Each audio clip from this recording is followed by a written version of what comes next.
Your Bibles to Jeremiah chapter 17.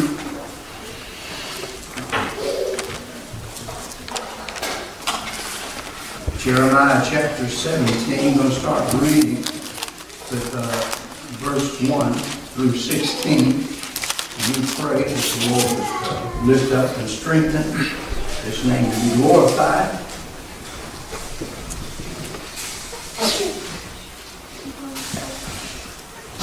Jeremiah chapter 17, verse 1. The sin of Judah is written with a pen of iron and with a point of a diamond. It is engraven upon the table of their heart and upon the horns of your altars. Whilst their children remember their altars and their groves by the green trees upon the high hills. O my mountain in the field, I will give thy substance and all thy treasures to the spoil, and thy high places for sin throughout all thy borders. And thou even thyself shalt discontinue from thine heritage that I gave thee. And I will cause thee to serve thine enemies in the land which thou knowest not.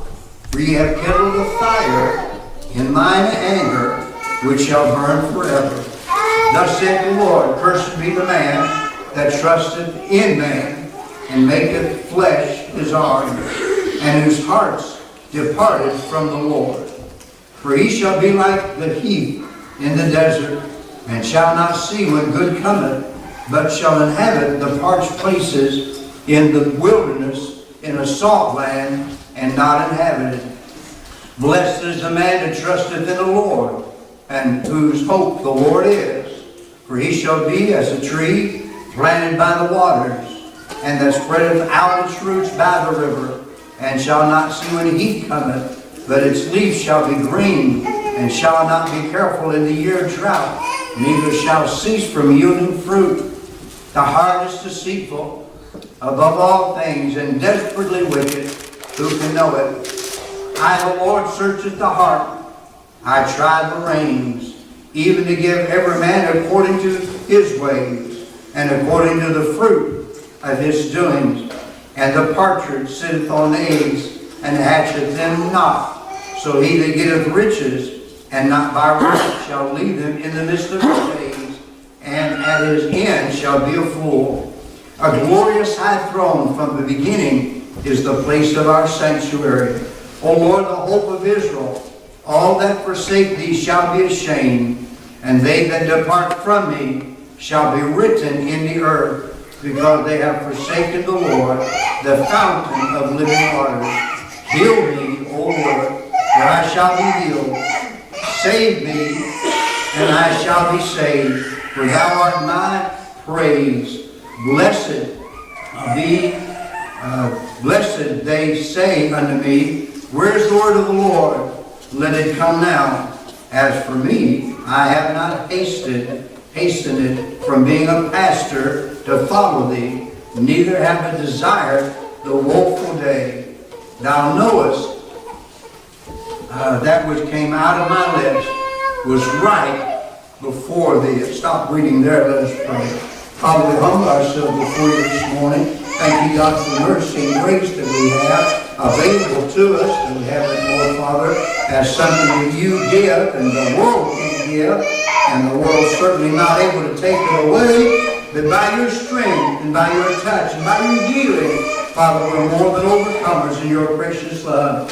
I pray, God, by your power manifested upon us, give us of your presence. Help us to find rest and security in your name. The strength, God, for the day and tomorrow. May we ever trust in you and not in the arms of flesh, which will fail us, Father, in the time that's needed. I pray your word to go forward in each heart, that each one might be able to understand and know and to receive. God, Father, that is yours. I pray, God, Father, that you'll help, Lord, in the things that's needed today. God, that your authority would come over top of the things of the world and over top of those things, God, Father, that the world has to attract us away, to distract us away, Father, from your word, your truth. I pray the sweet presence of the Holy Spirit right now upon this time. Father, give your messenger, Father, strength, I pray, in Christ's precious and wonderful and glorious name, that name that is above every name.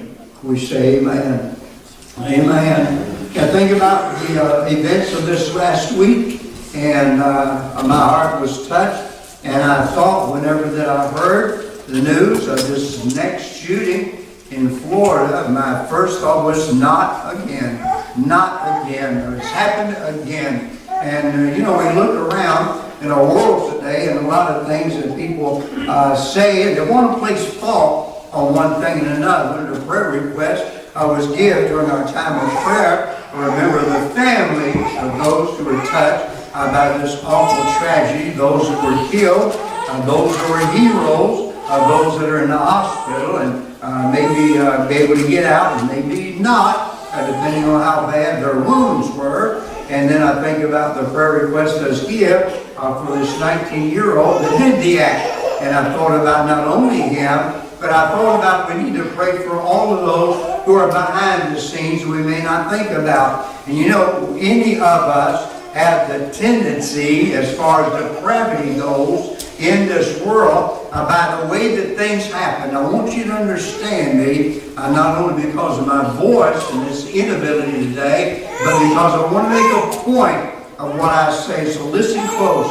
We need to pray for those that brought this incident on. None of us know what next thing is going to be happening to us in a fallen world that's going to make the last straw that breaks the camel's back. Everybody understand that? A camel or a donkey or a human being can only carry so much of a burden physically, same thing emotionally. When you get to that breaking point, I believe that we as Christians have somebody that's going to help bear our burden, and we don't need to depend on Jesus only, because we are told by Paul that we that are spiritual to restore such a one, that we are to bear one another's burdens. So if you see somebody struggling, reach out to them and give them some assurance in Christianity in Christ. But then I think about all those who don't know Jesus and are at that breaking point.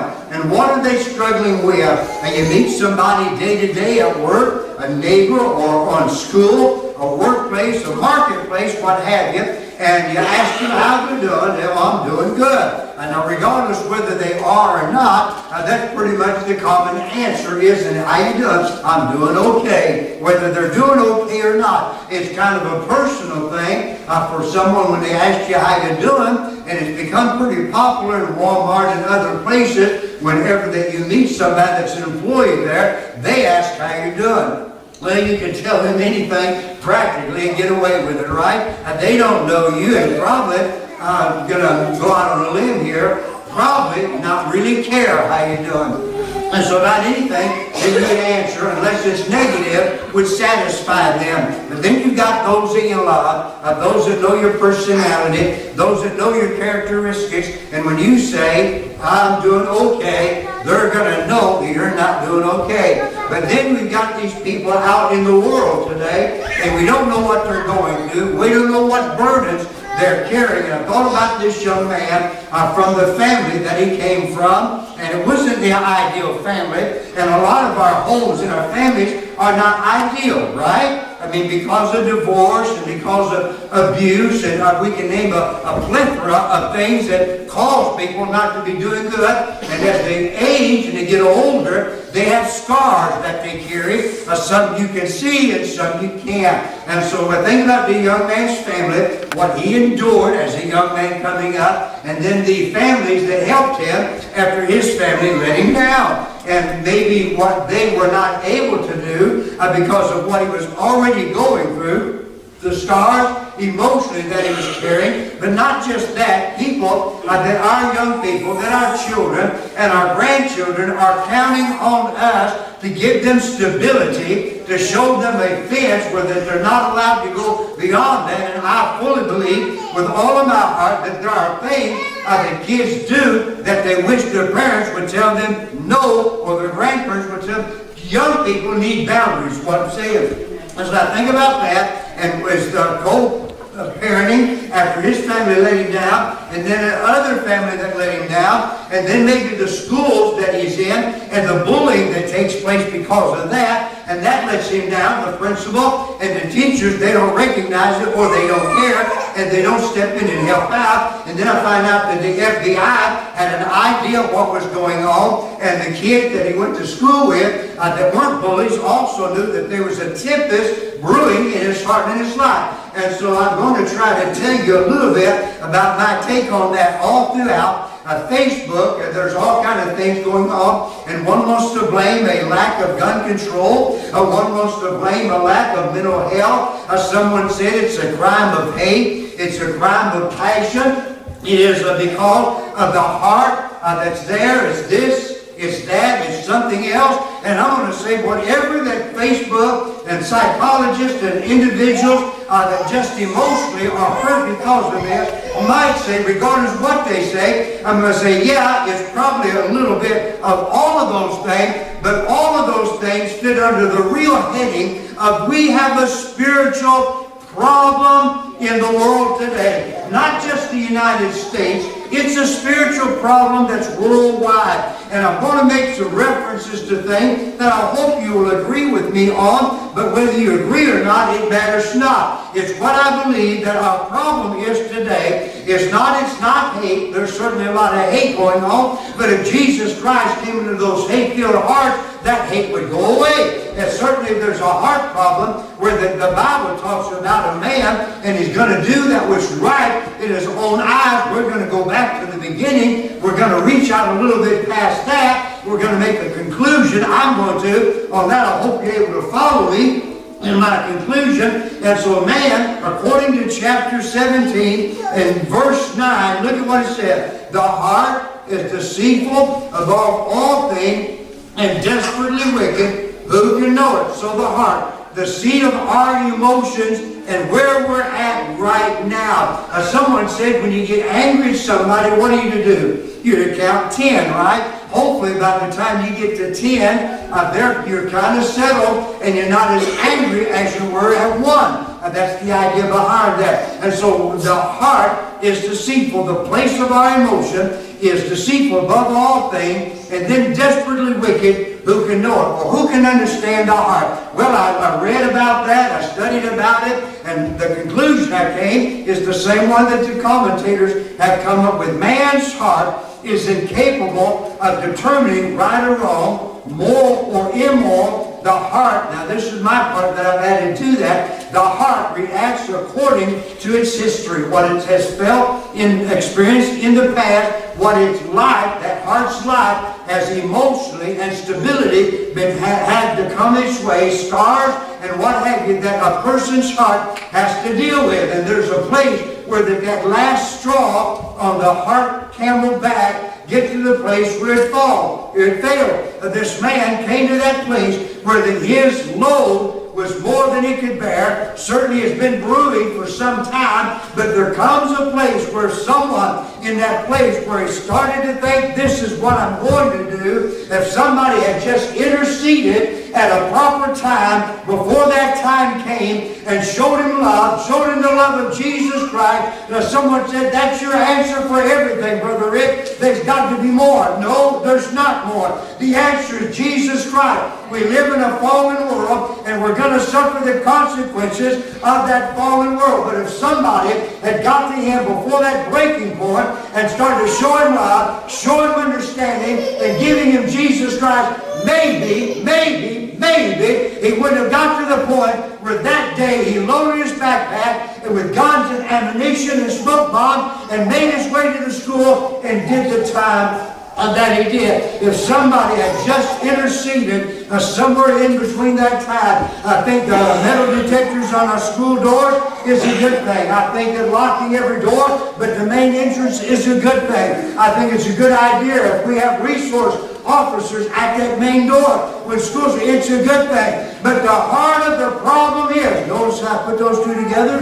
The heart of the problem is, it's a spiritual problem. With every fiber of my being, I believe, Brother Gary mentioned Sunday school class, if the world knew Jesus, we wouldn't have these shootings going on. But because we live where everybody has decided what's right in their own eyes, and people are going to do what they feel is right for when? For the moment, for the time, for that period they're in. Not everybody wakes up in the morning and says, today I'm going to take a gun and I'm going to go kill somebody in school, or wakes up in the morning and says, I'm going to go to work where they've made mockery of me, they've abused me and killed somebody. You don't wake up normally in the morning and say, that's what I'm going to do. But through the process of abuse, neglect, and the lack of understanding, these things get to the place where I'm going to do something terrible. And then we hear about somebody else that was caught before it happened. I am going to be a record school shooter.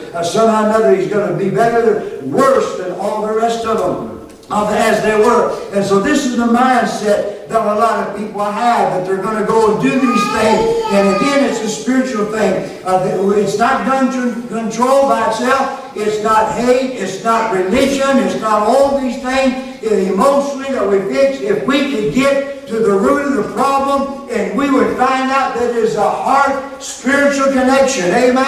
I believe that today that a human being is a triune being. We have a body, we have a spirit, and we have a soul. And each of those things has to be taken care of. They have to be nourished. You have to feed your mind good information for your mind to have good information to share. Your spirit needs to have the things that make you connected to God. Their spiritual connection is there. When we're here in this life, I think about Adam and Eve a lot. And how that God made them. He breathed in them the breath of life. In what did God breathe the breath of life? Into that soil that was made flesh. And then God gave man a spirit. And man became, man became a living soul. We're a triune being. Body, soul, and spirit. Each one of those needs to be nourished and encouraged. But if you leave one out, you're going to be a little bit uneven, unbalanced. If you leave out the most important, which is spiritual, you're going to be spiritually hurting, and it's going to affect the rest of them. I believe sometimes fasting is good. When you go without food for the body, it's a good thing. And so if you do your mind, and you're not feeding your mind and stuff, sometimes you just need to stop and rest your mind and meditate and get away from the hurries and bustle of the world. But when you fail to feed the Spirit, it's going to affect everything else. That's what's happening in our world today. We have failed to feed the Spirit and to let God have His way in our heart and in our life. It's a spiritual problem because fallen man has gotten away with God. You look at what I just read to you, and these things, Jeremiah chapter 17, he talks about their worship and how they've got away from God. Remember in the Old Testament, when the people that believed that there was just solo God, one God, and then they got introduced into idolatry, they didn't throw away that one God. They just joined Him to other gods. Now that separates God from them, right? Because you can't have God and other gods. You're going to be first. I, the Lord thy God, am a jealous God, and I'll not share my glory with another. And so God curses that in verse 5. The cursed be the man that trusteth in man, maketh his arm flesh, his trust, whose heart is departed from the Lord. So here it is. When you depart from God, when you depart in man, or hold on to man and his power, the government and his power, your amusements, and you place yourself above God, you're trusting in yourself or something else, you've departed from God at that point. God is no longer first and foremost in your heart. He shall be like the heath, like a scrub brush in the desert. Will not see when good cometh, because it dried up, it's parched. He goes on, bless the man that trusteth the Lord, and whose hope the Lord is. Got to tell you, friend, that verse of Scripture means a great deal to me. My hope is in the Lord, and it's not in anything else in this world. I can't count on my flesh. I can't count on the government's flesh. I can't count on its monetary. I can't count on its physical. I must depend upon God. Amen. For he shall be as a tree planted by the waters. More on that later. The heart is deceitful above all things, and desperately wicked. Who can know it? And he goes on with some things according to the fruit thereof that God's going to judge us by. And so what does God right now see in your life? What does God right now see in your life? Not what God saw yesterday, or a year ago, or 5 or 10 or 20, 50 years ago. What does God see in your heart and life right now? Because that's what God's interested in. Where you are with Him right now. Amen. Right now in your heart. And in your life. Where are you with God? And that's the most important thing that God wants to deal with us with. When we think about all of man's desire to worship himself as we go on through here. And I've said this before, and I don't say it quite like I've heard it said, but here's what sticks out with me. Whenever we see these shootings, we hear about these rapings, we see about these beheadings, we see about all these things, it's because they departed from the living God. They've given God the highway and told Him we don't need you no more in our life. And so we hear about all of these things, and families breaking up and heartache coming. That's just man worshiping himself. Because he makes himself God. And he determines what's right and what's wrong. In the Bible, God has told us to choose life and live. Or to choose sin and die, evil and die, wickedness and die. So when we choose anything but God, we choose death. Wages of sin is death. The Bible tells us, Romans 6:23. The wages of sin is death. The living in for a payday of sin is death. You can't get to heaven with sin in your heart, in your life. The way of life is eternal life through Jesus Christ our Lord. Because society is now paying the price for man worshiping himself. There's enough people in Morgan County that ought to be churches on every corner.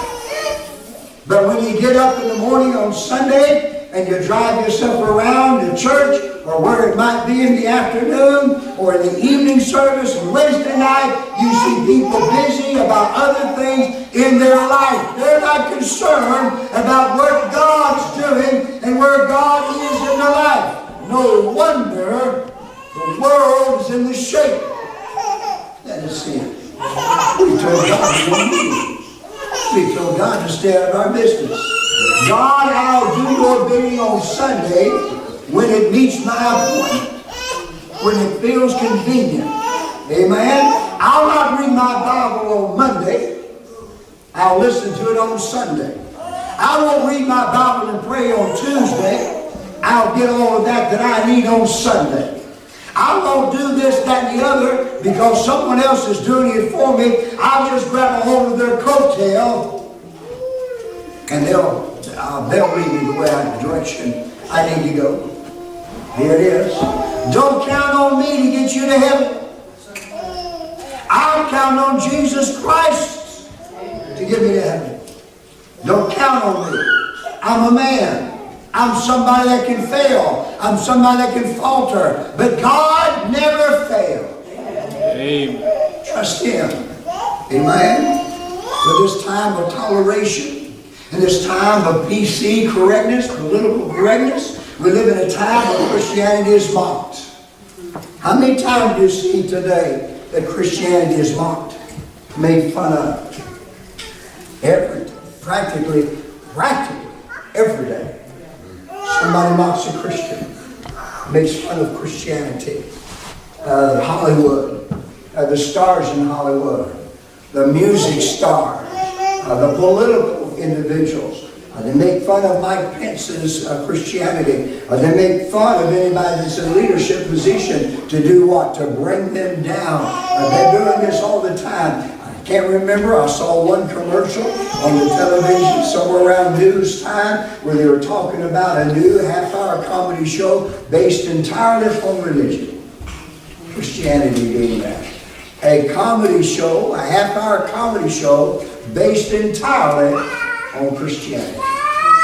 It's mocked, it's made fun of, it's on the television, it's on the movies, it's in the workplace. I have told you before, I'll tell you again, I don't know how many people don't like me because of the stand that I've taken in the Word of God. Don't know how many people don't like me just because I'm a preacher, I'm a pastor, and that's all right with me. As long as Jesus is good, I'm good. Amen. That's what matters to me. But if you're a Christian, you're going to be mocked for your faith. Amen. Don't find it a strange trial when you live for God that the world's not going to be your friend. Jesus said it like this: if they've done it to the green tree, him, what shall be done in the dry? He is the source of our lives. He is the author and finisher of our faith. We're just following him. He's the green tree. And if they did it to him, they're going to do it to us. Blessed are you when men shall revile you and persecute you for my name's sake. Amen. That's the world going the way of the world. And we're getting further and further from the things of God. The churches today, God help us, the churches today have stopped preaching the truth. They stopped following God. The church is so worldly that you can't hardly tell the difference between the world and the church. And we want to blame God. Where was God when all those people got shot? He was told to leave. That's where God was. Amen. There's a woman whose daughter was killed in one of the shootings, and it's not in my mind right quickly here. Her daughter was shot, and she had a chance to talk before Congress. And she was a Christian girl, and she gave her life because, remembering back, she was asked, "Are you a Christian?" And he was shooting those that professed to know Jesus Christ. And she said, "Yes, I am a Christian." And he killed her. And so she had a chance to talk to Congress. She said it's not a gun control thing, you know. And hate, bullying, all the other things she mentioned. I mentioned that it's a spiritual problem that we live in our world today. People want to set themselves up with God. Or someone tell me, not too awful long ago, so I'm not going to take my kids to church. I don't want to influence them in what they believe. Well, if God has told you, whether you believe it or not, that you are responsible for what your children believe. Amen? One fellow said, "I'll take my kids out of school." And with the way that the world's going, I think that's not a bad choice. Amen? To homeschool your children. Not everybody can. But I'll tell you what, they've made it so able, ability-wise, that if you follow a little bit of teaching in a book, you can get them a diploma. Amen? They may not be as smart as the next, but you know what? You'll be their security guard. Amen? I think about how awful our world is, conditions in, shape it's in, and how can things happen like that it is today. God said it like it was in Jeremiah chapter 2. I'm in 17, go to chapter 2. God said it like this. Jeremiah chapter 2, verse 9. "Wherefore I will plead with you, saith the Lord, and with your children's children will I plead. For pass over the isles of Kittim," meaning Greece, "and see and send unto Kedar," which is Arabia, "and consider diligently and see if there be such a thing." And here's what such a thing, he said. Here's what that amounts to. "Go far and go near, and see if this is going on. Hath the nation changed their gods, which are yet no gods? But my people have changed their glory for that which doth not profit," or meaning it's not a God. "Be astonished, O ye heavens." The people aren't astonished. And so God saying, "Heavens, you be astonished." Amen. Whenever this shooting happened again, I thought to myself, not again. I was astonished that it happened again. Someone said, "Don't get nervous, don't be astonished that it happens." It's happening. I'm astonished. I'm mortified. I'm extremely hurt that our world is in the condition that it's in and going away, and our politicians, our parents, our preachers, our teachers don't know why. When God has said it so plainly in His Word over and over again. As a parent and as a grandparent, I'm going to give account to God on Judgment Day for what I have taught and shared with my children and grandchildren. I'm going to be held accountable to what I allow teachers, preachers, teachers, and in Sunday school, and neighbors, family members. I'm going to be held accountable to what I allow them to tell. Amen. What they share. Then he said in verse 13, please get this. please get this now. He's talking to the nation of believers. Israelites, Jewish people that follow Jehovah God. He said, for my people have committed to evil.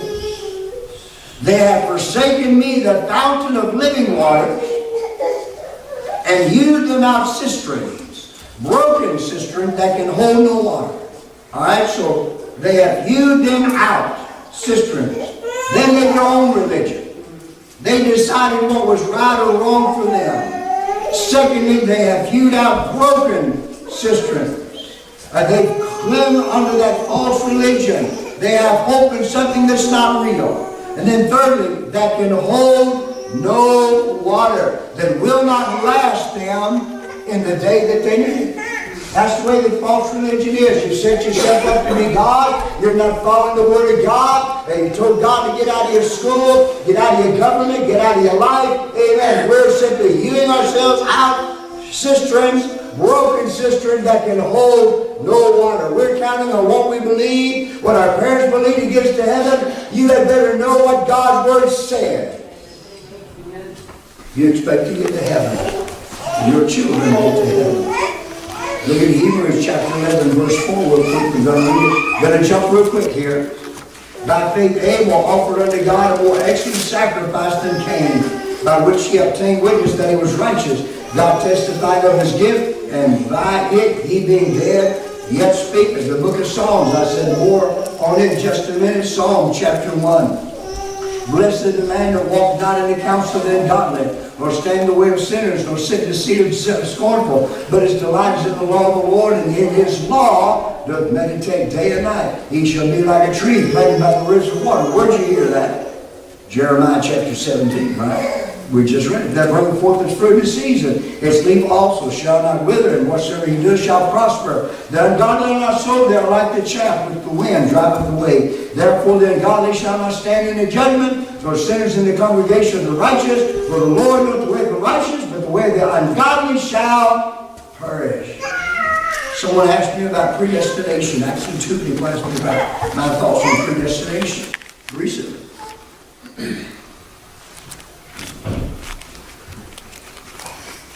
For God so loved the world that he gave his only begotten Son, that whosoever believes in him shall not perish. So I believe that God provides salvation to the whole world. I also believe the whole world's not going to receive it. So God has predetermined, predestinated the way of salvation. And he said it like this in Matthew: "God is the way that leadeth to destruction. Many will be there. And he said, but straight is the way, and narrow is the gate that leadeth unto life, and few there be that find it." So the way of Christianity is a predestined way. So if you walk in that way, you can count on meeting the end of that predestined way, which is heaven, who Jesus Christ determined.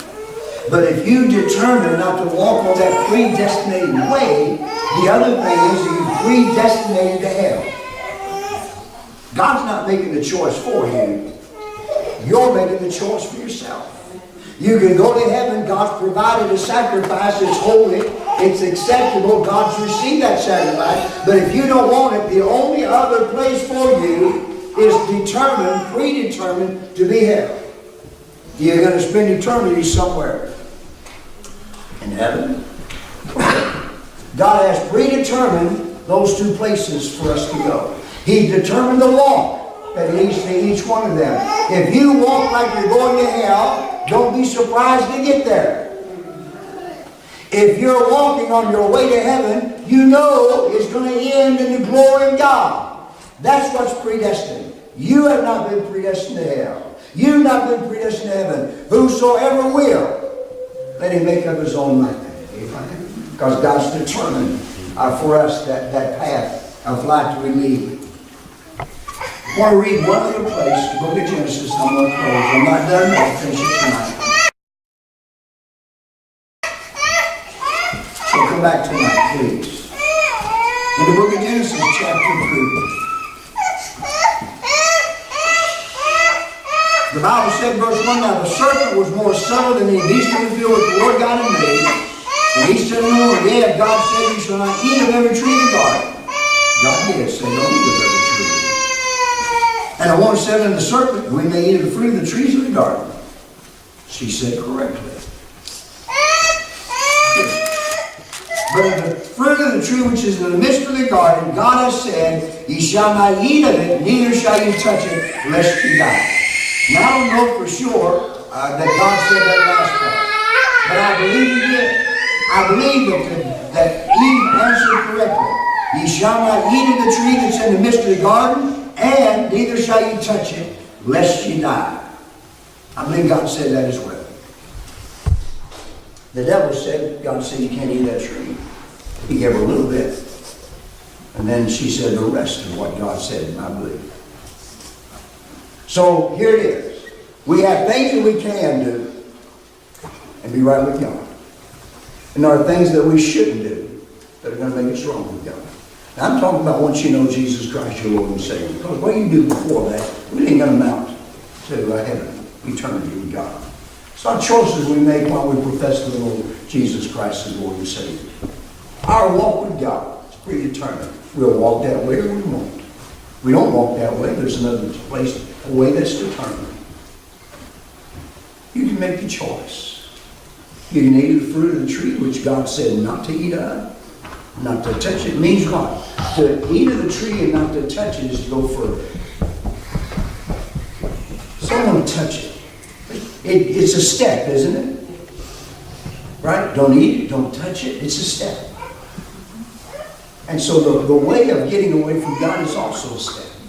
It's a progress, you say. Now, the unsaved person, they're already in Psalm chapter 1, but the ungodly are not so. Right? They're not like the tree that's planted and has the fruits in the water. They're making their way to die, to fade away, and not survive. It's a choice that we make. Right? When a person is born in this world, a baby, they're neither good nor bad. But when that baby reaches the age of accountability, they got to make a choice. They need to receive or reject Jesus Christ. And as long as they're living, they can still get the opportunity to make that choice. But because we don't know when our day is, our day of death is, we better make that choice early. Amen? Make that choice early so that you don't have to deal with all the things the devil's going to throw at your way. I've already decided for Jesus, devil, get thee hence. I'm going to live by the word of God. By every word that proceeds from the mouth of God. So I started out by asking you where you are with God right now. Not where you were with God before, but where you're at right now. And I have a few more things to say. In Genesis, I'm going to share tonight. God be with you. This is what God has impressed upon my heart so far this morning. And I pray that it's been received and understood. And I think this would be my conclusion for my church. I think you would agree with me. It's a spiritual thing. And all the things that the government can do, get rid of the guns, get rid of all these other things that people are using to hurt people with, to kill them, to snuff out their lives. Get rid of all of them. In fact, when you go home this afternoon, you go in your house, look around at the things in your house that people have killed one another with. Chairs, decorations, furniture, stones, automobiles, bombs. So it's not a gun problem. It's not a mental health issue. It's a spiritual problem. Amen. Who can know? That's what we have to deal with. That my family that's lost none does, same as your family that's lost none of. They need to know the giver of life so that they got a reason to live and share that life with others. Would you stand? I get you. Don't worry, y'all, for the Lord this morning. I know where I am. And I pray that you can also say the affirmative that you know everything's all right between you and God. But that's such a personal thing, I can't answer and you can't answer for anyone else. It's a personal thing. You got to answer for yourself. Moms and dads can't answer for the children as much as they would love to. For the grandchildren as much as they would love to.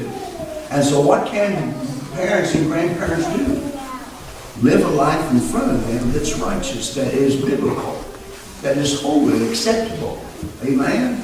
To live anything else is to neglect doing our nourishing to our family and our loved ones.